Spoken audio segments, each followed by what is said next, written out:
Hi, I'm Dan Waldman here with my failure of a colleague, Jared Bellman, and you're watching PTI. We've got some interesting topics for you today, and our first one will be who's NL MVP. Now, Jared, we all know you're illiterate, but what's your opinion? Well, Dan, I resent your comments, but I'm going to answer your question anyway. I'd have to go with Joey Votto, the Reds' first baseman.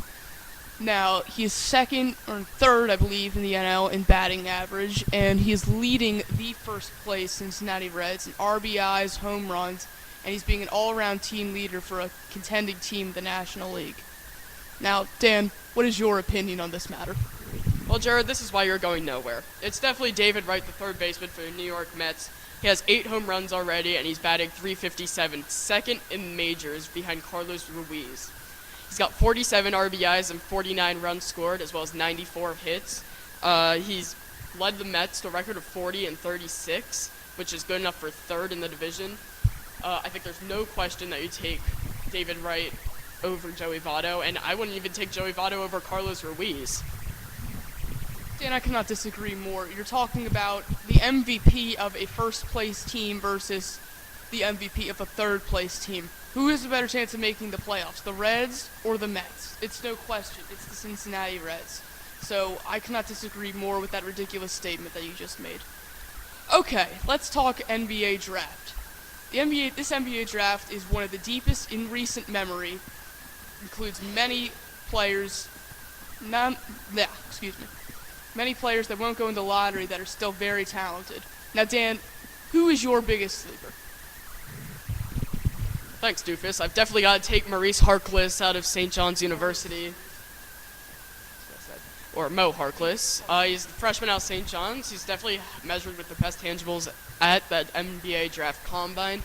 Definitely the biggest sleeper. He started off the year not even a first-round pick. Now he's projected to go 18 to Houston. I mean, this guy's got remarkable talent for a small forward. He'd fit in great with any team. He's got a great morale, great personality. I think I'd definitely put him like the second best interviewer in the league after Harrison Barnes, who's definitely like a great person. But yeah, I think I'd definitely have to take Mo Harkless. He's going to be a consistent scorer, and he could definitely help give that team a spark, any team a spark, to go to the NBA playoffs next season. Now, Jared, who do you think? Well, again, Dan, I think that is ridiculous that you think Mo Harkless. Mo Harkless went to St. John's.